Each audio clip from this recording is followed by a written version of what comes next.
Baie dankie, dis baie groot voorreg en 'n lekker voorreg om vir Dr. Via van Helden so kortliks aan julle voor te stel. Ook lekker om 'n vrouestem te hoor tussen al die mannestemme wat ons oor die 2 dae gaan hoor. Is dit ook lekker om vir haar hier in ons midde te hê.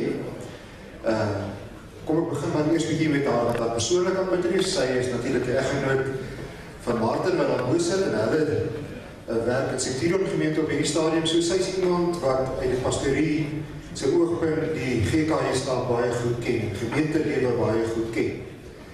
En op haar hart het daar 'n passie kom lê, sekerlik ook die Here daar gelê, om oor hierdie hele saak van kerkgroei en kerkkrimping 'n studie te doen.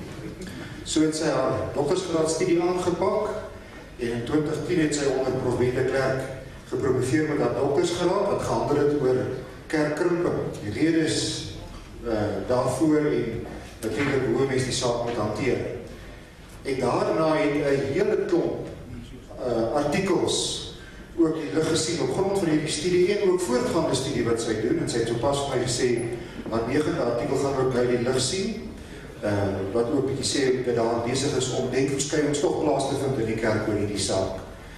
En dit was ons ook 'n voorreg om haar te kon betrek by die deputate kerkgroei, want sy lewer werklik waar 'n wonderlike bydrae om tot hierdie saak vir ons te help rig in ons denke, en veral die navorsing, die empiriese navorsing vanuit die gereformeerde kerk is vir ons van groot belang. So ek dink as daar iemand is wat regtig goed geskik is om oor die kwessie van navorsing te praat oor hierdie saak, dan is dit Via. Via met hierdie paar woorde baie hartlik welkom in ons midde. Ons sien regtig uit daarna wat jy vir ons gaan aanbied en dat ons ook die Here ook deur jou vir ons 'n groot wysheid bring. Baie hartlik.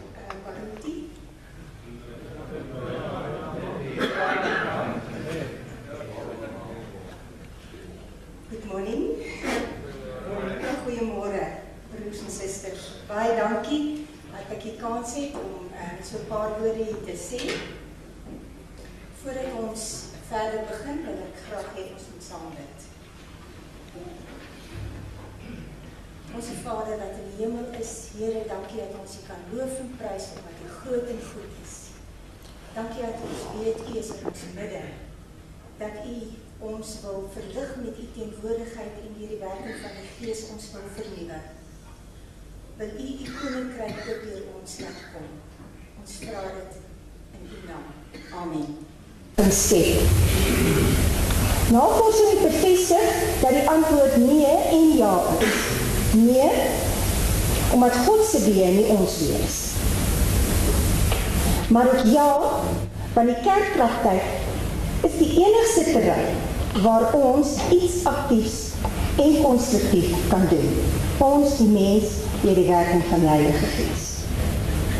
Die rede in die kerkpraktyk is nie so duikersprake, soos wat ons nou gehoor het, en dit is ook sigbaar. Die groot woord daarvoor, ek dink baie van julle ken dit, is die theonome resiprositeit. Dis God wat wil, en hy wil in ons, sodat ons wil om sy wil te doen. Dis 'n hele vervlegting, maar dis 'n wonderlike troos aan wil, want dan weet ons dis God wat in ons wil. God verwag van sy kinders om tydig, ook wanneer die kerk krimp, en ontydig, wanneer die kerk dan ook nou krimp of groei, volgens sy wil te bid. Ons kry dit in 2 Timoteus 4 vers 1.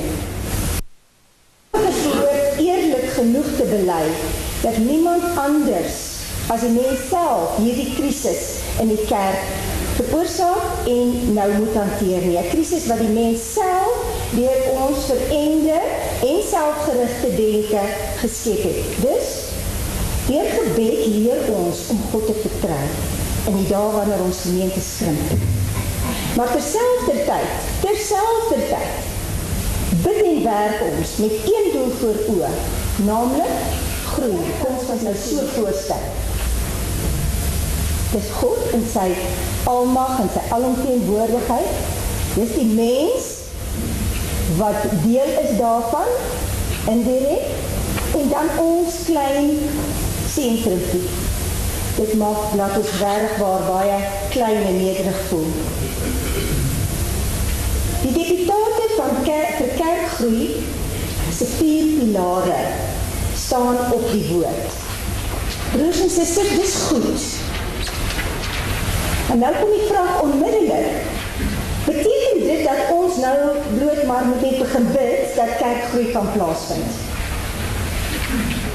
Nee. Navorsing oor kerkgroei het herhaaldelik uitgewys dat niks sal verander as iets ingrypends nie vooraf plaasvind nie. Niks sal verander as hartsverandering nie plaasvind nie. Selfs al word daar hoeveel keer gesê dat die woord ons grondslag is.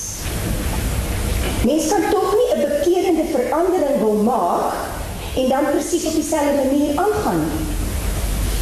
Bron op bron bevestig dat hartsverandering die heel belangrikste saak is. Omdat die Gees die hart weeg. Dit gaan dus nie net om die Bybel aan te haal of om te sê ons staan op die Bybel nie, maar dit gaan om in die praktyk die verandering te wys. Hartsverandering wat 'n diep en sigbare verandering moet wys. Hartsverandering wat die mens stroop van rasionalisering en allerlei eie afgode. Hartsverandering wat die gelowige nie laat luister na die woord. Wat die mens bereid maak om beledigings, naaiwer, moeite, swaar kry, vervolging te dra. Hartsverandering waar die gelowige net fokus op die een, wat soos in Openbaring gesê word, tussen ons beweeg en alles ken. Hy, die hoof van die kerk, Jesus Christus. Talle bronne beklemtoon Jesus se manier. Dis radikaal en dis anders as die mens se manier. Dit sluit ons GKS ook in ons manier. Dis voor die lewende Jesus Christus waar elke gelowige sy of haar manier van dink en doen moet oopkrap en moedig en eerlik tot die waarheid kom. Hierdie refleksie kan nie anders as om jou identiteit en die kultuur van die gemeente ernstig te raak nie. Romeine 12 vers 2 rig gelowiges om gewillig hulle denke te laat verander volgens die wil van God. Dit is Christosentriese denke om het volgens Christus se manier te doen. En Christosentriese denke is belangrik want ons word beskuldig of dit is al bewys dat ons institutionalisties dink. Die teken daarvan is spiritualisties. Daar is 'n groot wanbalans. Met ander woorde terug, Christus, om die woord van die Here niet met 'n oop gemoed te bestudeer, om gewillig jou te bekeer waar nodig en heeltemal te verander om meer gehoorsaam te wees aan die hele woord van God. Dit is die rigting van die gereformeerde navorsing. Dit kom na vore. Navorsing wat in 2009 gedoen is, het gewys dat die GKSA van daardie jare werklik oortuig was dat die woord suiwer en volledig gehoorsaam word. Net om wakker geskik te word deur die bevinding van studies uit al 3 susterkerke, dat gehoorsaamheid aan die groot opdrag oorwegend nie deel was van die kerkpraktyk. Die besef het daartoe gelei dat herbesin moes word en dat gefokus moes word op die regte dinge. En die begin van die regte dinge is die gelowige se hart. Slegs wanneer die gelowige se hart meer volkome en meer volledig gefokus is op die Here Jesus Christus en sy liefdevolle wil, eers dan kan ons uitkom en deel word van die missie hier op aarde. Ons word nie verniet gewaarsku om baie versigtig te wees met wat in jou hart omgaan nie. Spreuke 4 vers 23. Wat beteken dit dan om meer gehoorsaam te wees? In die volle sin van die woord van God. Dit beteken nie die minimum godsdienst nie. Dit beteken ook nie die gelowige se eie verstaan of eie interpretasie of opinie van gehoorsaamheid nie. Gehoorsaamheid beteken om jouself minder te maak, selfs uit te wis te elimineer en om dan terug te kruip na die wortel van God se wil. En dit is liefde. God se wil en sy gebooie fokus op liefde. Liefde teenoor hom, liefde teenoor mekaar, ons almal ken dit, liefde teenoor ons vyand, teenoor die honderdes wat in jou buurt intrek. Die wat uit die buiteland ons land inkom. Navorsing dui dat die liefdesgebod, die groot gebod, nie die groot opdrag nie, die groot gebod, jy moet jou naaste lief hê soos jouself, daardie een, dat dit 'n sleutel is vir die kerkgroeiproses. Liefde met jou hele hart, liefde met jou hele siel, liefde met al jou krag en jou hele verstand. Dit is die punt waar ons hart en die liefdesgebod ons bring, dat ons erken, ons het af die punt van selfondersoek. Dis op allerlei dingetjies en gewoontetjies en menings, wat deur ons, en selfs baie van ons tot beginsels verhef is, in die naam van godsdienst, maar by die naam genoem moet word, en ons moet dit uitvoer. Kalk opgestel soos die akademie dit doen, bedoel dit, ons moet ons afgode openlik op die naam doen, ons moet dit ontbloot. En dit is soos Grippel nou gesê het, ons moet dit miskien maar teenoor mekaar ook bely. Dit maak mens vry.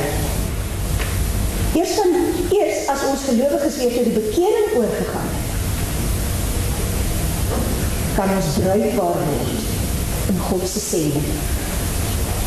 God het Jezus na die wêreld gestuur, ons weet het, Jezus stuur ons nou na die mense hier rondom ons, nou vra ons weer, hoekom? Ja, die hoofdoel om sy liefde te bewys.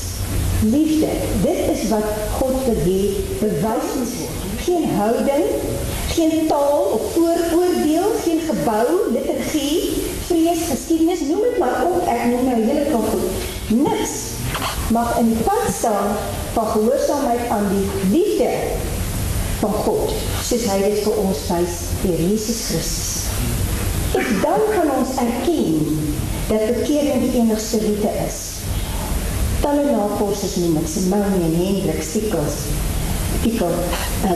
stel dit so, hulle sê 'n gebroke hart, uit mekaar gesê, 'n blote niks voor God, trane, het jy hieroor voor die Here gehuil? Sig jy oor die toestand in ons kerk? God as 'n getroue God mag dan dalk notisie neem van ons met hierdie opregte bekering. Maar broeders en susters, wees nou gewaar. Hartgrondige bekering moet jy verandering verwag en dit ook gaan bewerk. God mag jou dalk kragtadig in die veranderende en onderste bo wêreld van ons begin gebruik op 'n manier wat jou wildste denke oortref. God is immers altyd aan beweeg en oral besig om sy skepping te vernuwe. Berei jouself dus voor om veranderings tegemoet te gaan. En besef dat hierdie verandering dan op God se terme moet plaasvind. En dit is nou die praktiese manier, die praktiese plek waar jy in jou gemeente moet begin. Jy behoort hulle te help om hulle harte te laat verander. En dit begin deur gewoon gesprek te voer oor een saak. God se wil. Wat is God se wil in die kerk? Eerlike, selfondersoekende gesprekke met die Bybel oop voor almal. Almal behoort die waarheid dan te besef en te erken. Broers en susters, ons moet maar eerlik wees daaroor. Dit is droë hout en daar sal sulke soen wees. En hulle sny hulle self af. 'n Baie suksesvolle manier wat as baie maklik en effektief bewys is om gesprekke te voer, is deur middel van 'n metode met die naam waarderende ondersoek. Daar is talle navorsing daaroor gedoen. Waarderende ondersoek is 'n proses, is 'n eintlike gesindheid van geestelike onderskeiding. Deurdat die regte vrae gevra word en dan te fokus nie op die probleem nie, maar op dit wat goed en reg, edel, prysenswaardig is, soos Filippense 4 vers 8 ons leer. Die Here gee vir ons die metode wat werklik werk. 'n Webtuiste waar voorbeelde gegee word van hoe die manier van gesprekvoering maklik en prakties gebruik word, is nou ongelukkig nog net in Afrikaans beskikbaar. Julle kan my kontak as julle daarin sou belangstel en ons hoop dat dit DV binnekort in Engels ook beskikbaar sal wees. Goed, hartsverandering. Dit moet dus gesien word. En hoe sal dit nou gesien word? Dit sal gesien word aan die manier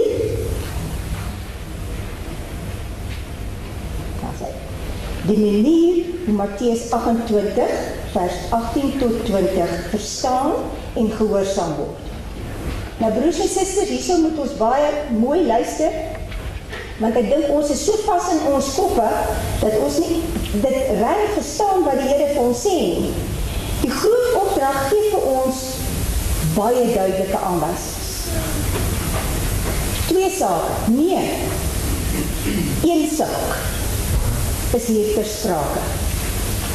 Opbou, vorming, gemeentebou, kwalitatiewe groei en uitbou, hervorming, kwantitatiewe groei, alles name wat gegee word deur allerlei navorsers, onder andere van Gelder. Hierdie 2 sake is 1.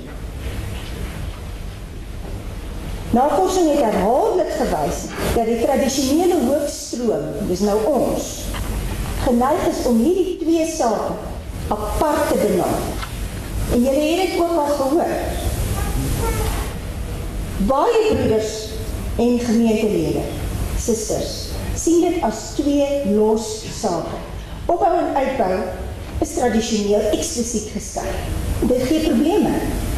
Hierteenoor sê die Here Jesus baie duidelik. Opbou en uitbou kan nie in sy koninkryk geskei word nie. Dis 1 aksie, dis 1 opdrag. Dit moet baie goed verstaan word, anders sal die omkeer of die verandering nie bewerkstellig of gesien kan word nie. Opbou en uitbou is 1 aksie. Dit is die Christosentriese manier van dink. Onthou nou weer die 2 uiterstes wat ons nou gesê het. Ons poog Christosentries dink. Die groot opdrag behoort dus as opbou en uitbou eenheid binne elke prinsipiële saak in die kerkbediening benader te word.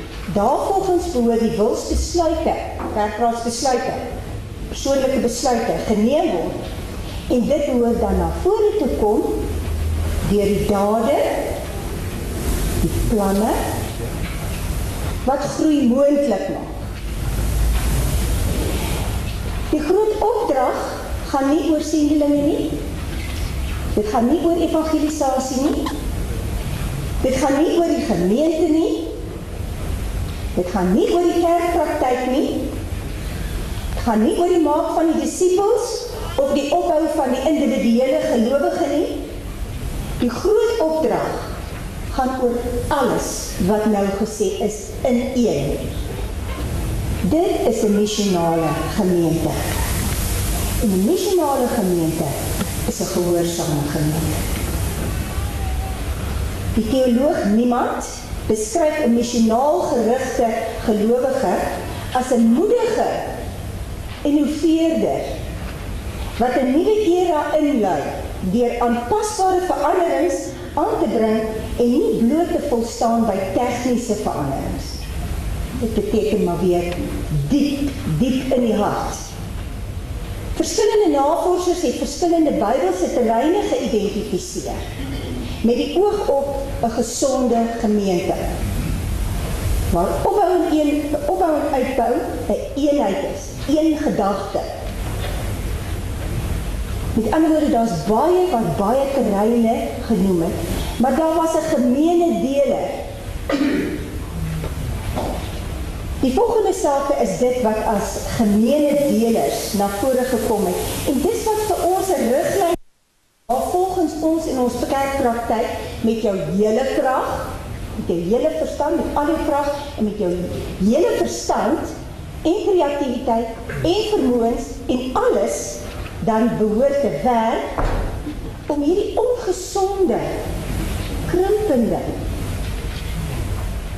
toestand te wysig, om mettertyd 'n meer gesonde gemeente daar is. Jy moet dit doen, jy moet maar net dit doen.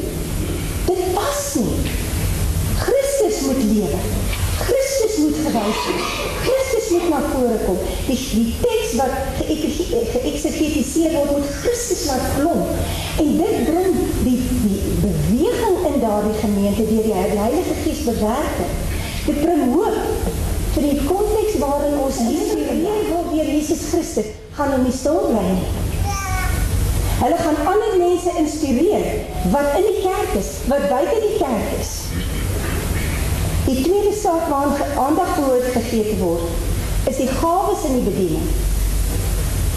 As ons lidmate, as ons gewone gemeentelede, ons gawes ken en toegerus en bemagtig word en plek kry om dit te kan uitleef in die gemeente, dan gaan daar gepraat word. Hulle gaan dit sien, hulle gaan mekaar bemoedig. Die predikante en die ouderlinge gaan nie meer die enigstes wees wat in die bediening van mense hoef te wees. Onderlinge groei gaan plaasvind en hulle gaan nie stil bly nie. Dit gaan na buite. Dit is God se manier, natuurlike groei.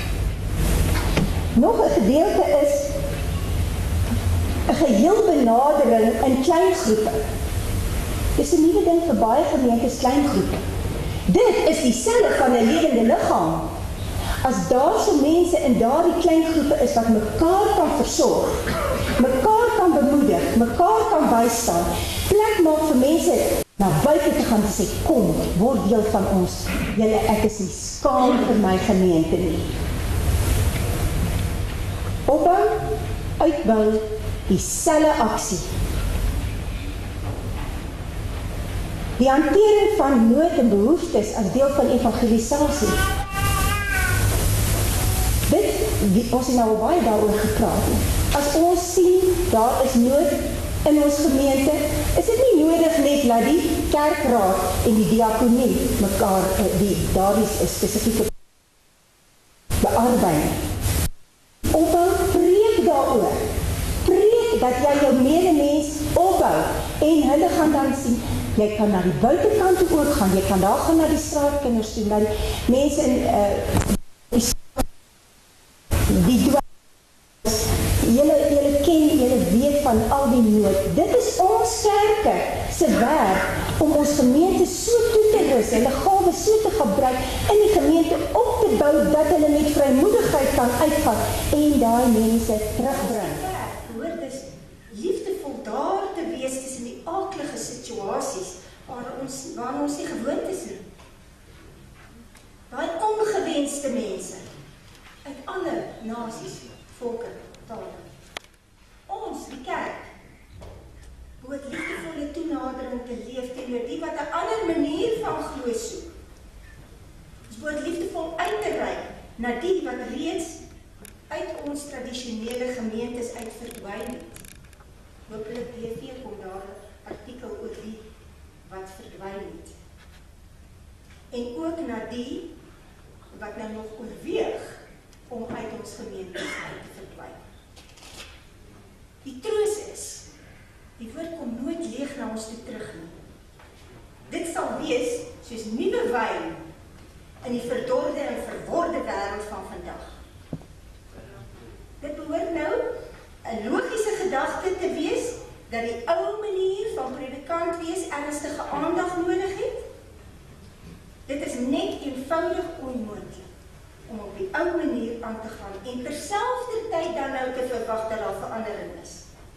'n Goeie manier waardeur predikante self tot die besef kan kom wat die eise is binne die Suid-Afrikaanse konteks, is om 'n reader se boek te kry, The Leadership Dynamic, of ook te kyk na niemand se boek, Nuwe Leiers vir die Nuwe Werklikhede. Maar in kort, leiers en predikante behoort Jesus Christus se model van leierskap te word. Jesus Christus gee vir ons 'n model vir leierskap. Weereens terug na die Christosentriese model.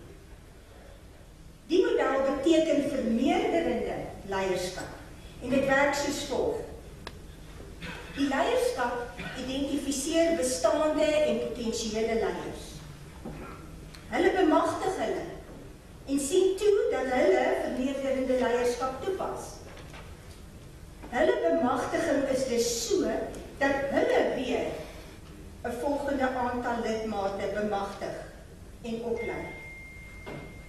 So dien elkeen dan as model en mentor en sorg dat dit op volhoubare maniere plaasvind. Bediening vind volgens Jesus se model plaas tussen mekaar en die predikant is in diens as bemagtiger, as toesighouer, bemoediger, waarnemer, dader, vertrooster, klein groep herder, die wat hy toerus, doen dieselfde. Dis heel anders as in ons voorheen introverte gemeentes. Broers en susters, heel wat aspekte is aangeraak, maar om koers te hou, is daar die 4 hoofpilare. En dit is broodnodig om net daai 4 hoofpilare te memoriseer, wat ek dink julle baie goed vir nou, en dit dan onthou.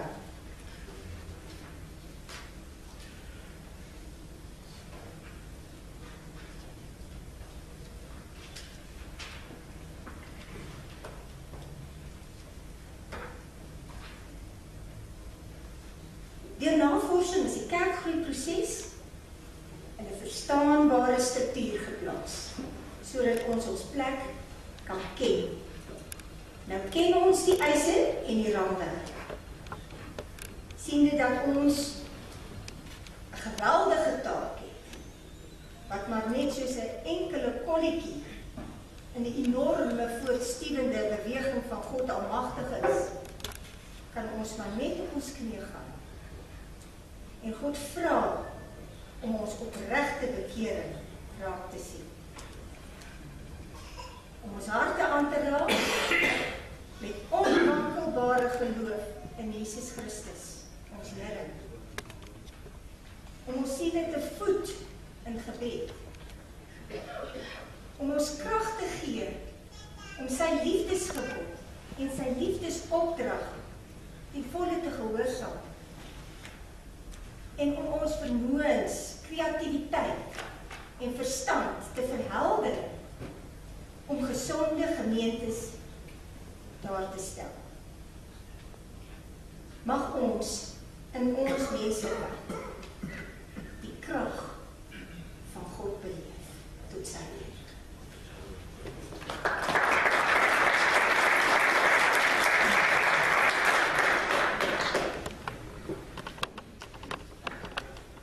Baie dankie vir jou voorlopig.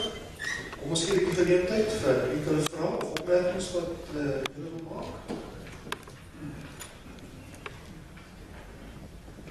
Gerus, ons speel opleiding vir predikante en die verandering. Nog ander vrae? Ons sal eers 'n lysietjie maak en dan kan vir jou sommer alles gelyk hanteer. Die klimpas, miskien jouself ook nog aan toets rondom by 12 vers 2. Jy het nou baie sterk die klim op die hartsverandering daar geplaas, tot Benet en sy praat oor die denkeverandering. As ek daai teks as reg verstaan en dit ek met hom gewerk het op 'n stadium, loop die twee goed tussen my hand en hand. As jy daai vers mooi lees, sal staan daar maar laat God julle verander, hoe julle denke te vernuwe. Daar gaan nie 'n hartverandering plaasvind. Sal nie 'n denkeverandering plaasvind. As jy net mooi gaan dink aan die Fariseërs, hoekom Christus nie leerding, want hulle was geëis. Hulle was vasgegroei in hulle denke en daarom kon hulle hart nie verander. So mense dink Paulus skryf hierdie brief aan Jode, sowel as mense aan Christene, sowel as by die Jodendom as by die heidendom uit. Dink ek is dit een ding wat ons regtig moet besef. As ons bloot gaan vassteek in ons denke waarmee ons groot geword het en wat nou oor van 1859 afkom, as ek dit nog so uitdruk, dan gaan ons nergens heen. En as we die twee goed is mooi in verband sien, dat as ons nie anders gaan begin dink nie, gaan ons harte vassteek. En dan het ons 'n probleem.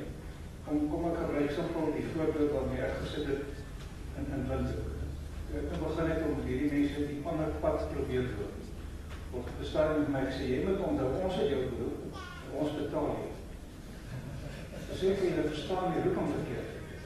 Julle het my geroep, die Here het my deur julle geroep.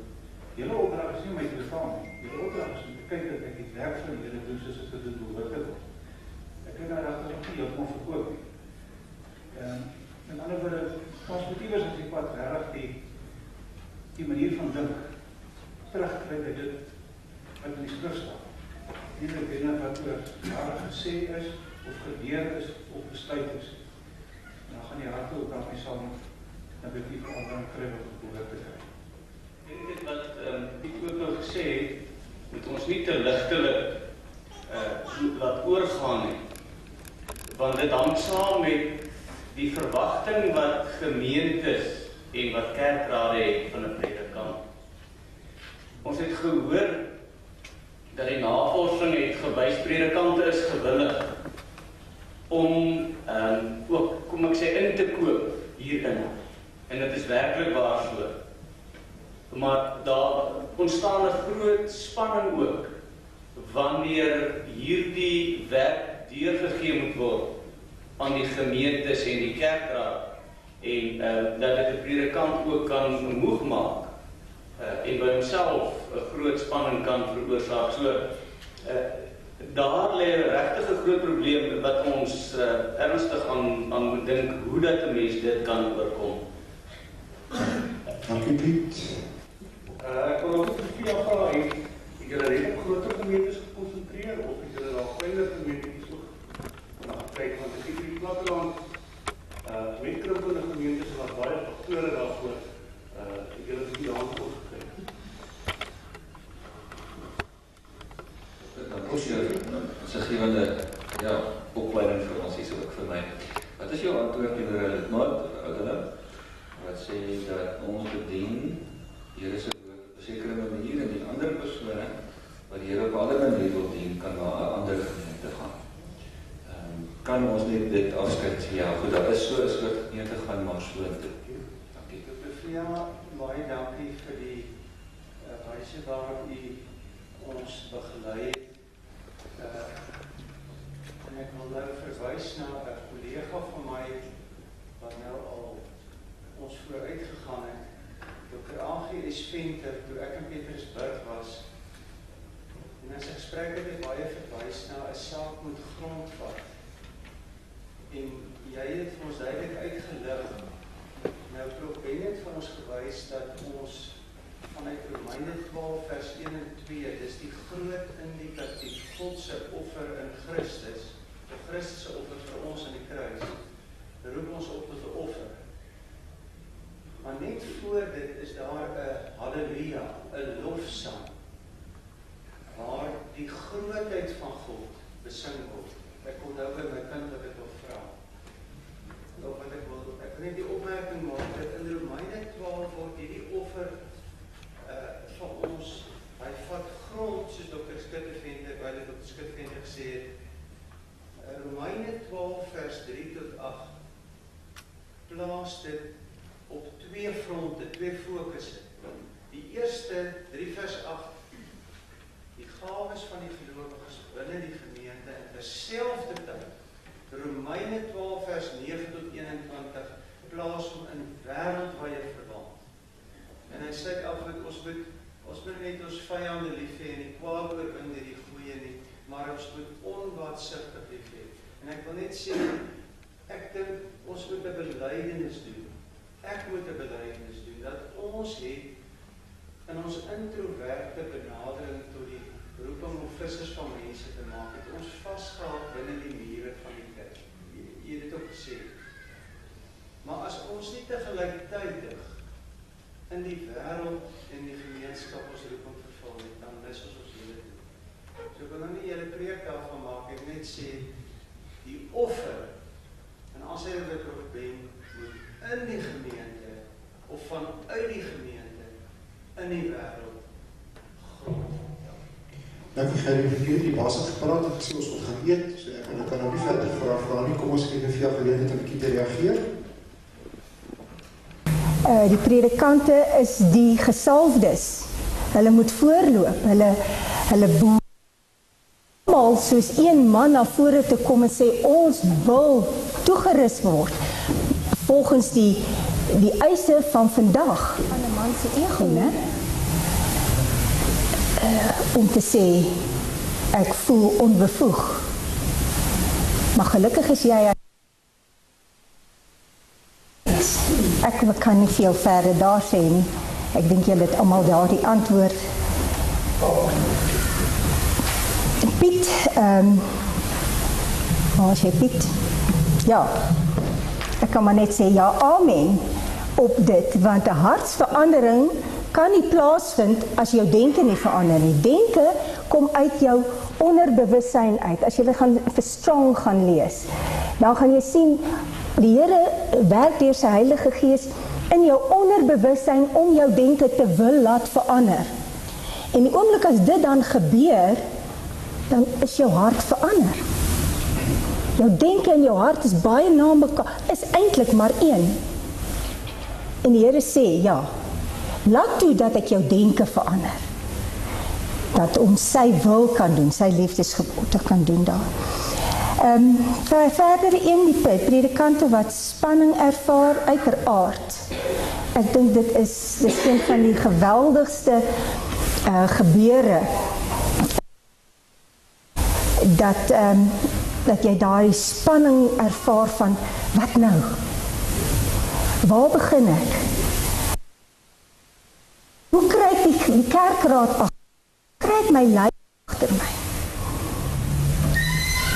Ek het vinnig genoem van die waarderende ondersoekmetode. Dit werk regtig.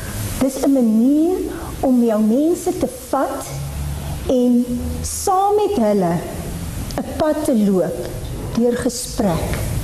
Maar die manier hoe dit gedoen word, is jy fokus nie op dit wat verkeerd en sleg is nie. Jy fokus op dit wat die Here gee dit vir ons. In die woord sê hy, fokus op sekere dinge, dan val die waarheid van die woord val oop. En almal sien dit daar. En op daai oomblik is daar vinnige denkverandering. Of mettertyd, nie almal se denke word terselfdertyd op dieselfde manier verander nie, maar dit is moontlik. So die spanning wat die predikant belewe, moet hy voor die Here bely. En dan, as jy met jou medebroeders daaroor openlik kan gesels, kan mens hande vat en sterk word daarin. Want dit op sigself is ook 'n bruggie om oor te kom.